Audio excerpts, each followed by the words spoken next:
was in the summer of 2010, and Neil Gittleman had brought up the idea. I wonder if there's a different model for what we do, something that looks a little bit more like the European model, where you have the theater and music and dance all sort of under one roof. My honest reaction was a little skeptical. I was in wonderment of how all three of these entities were going to fit together. We said, well, let's talk to the ballet and the opera and see if they're interested. All three organizations had serious concerns about their future viability and how the quality of what we do was going to be able to be preserved. It's not a unique problem to Dayton, Ohio. It's every city that has arts organizations, they are facing the same struggles that we are. The Dayton Foundation initiated a process to support and help our nonprofit sector look differently at their mission, look at alternatives, to look at partnerships, mergers, alliances. And the ballet, the opera, and the Philharmonic are three of the groups that stepped forward to take advantage of this opportunity. You know, it's a complicated venture. Lots and lots of meetings, that's for sure. Like 40 to 50 different meetings. And it is a merger of cultures. There are some similarities, however, there are some great differences. You're basically creating a kind of three-way marriage. It has not happened anywhere else in the country. There's a reason for that. It's very, very difficult. It's very complex. Are we all going to be willing to surrender some of the control that we have now in the service of a common good?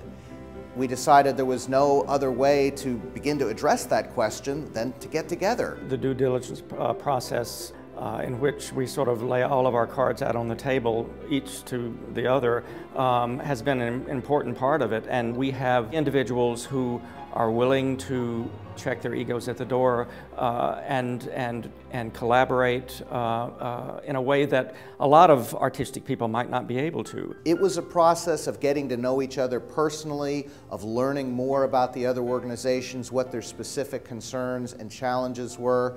All along, we felt there's real potential here. We are breaking ground here. We are taking a step that is very unique, it's very entrepreneurial, it's historic, and it's being watched. What we really found compelling about this new vision was the potential to attract new revenue. Locally and nationally, funders are beginning to step forward and say, I want to be part of something innovative and exciting that's going on in Dayton, Ohio. We have had some real encouragement in that regard, most significantly the gift announcement that we had in January from an anonymous national foundation. It puts all of us potentially in a much stronger position. We have a unique opportunity to cross-pollinate and to put together special packages across the three art forms and expose the existing audiences of the three art forms to the work that the other groups are doing. Allowing subscribers to one or the other of the art forms to jump from one platform, so to speak, to the other. We'll be able to get some audience members in on performances that may have never been to a dance performance before or don't quite know the caliber of dance that we have here in Dayton. When we're together, then there's every incentive for us to encourage people to see everything. And a ticket sold for a ballet performance is not a loss for the Philharmonic, it's a gain for everyone. And by coming together and doing artistic planning together, we think we're going to offer more people the opportunity to be part of these very special activities. Just to give you an example of some of the things that we're rolling out. Right now, when you subscribe to the Dayton Ballet, you get the 4 ballet performances, but you also get to pick any Philharmonic concert and any operatic performance in the 12-13 season for no additional cost. I think one of the challenges is to effectively communicate to our patrons and our supporters that they can still support the art form that is their biggest passion.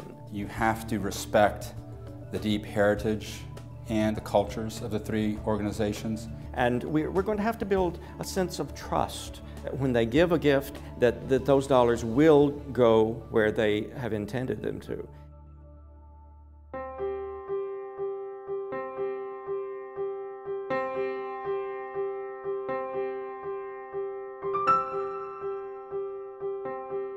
the thing that really lies at the heart of it all is the art.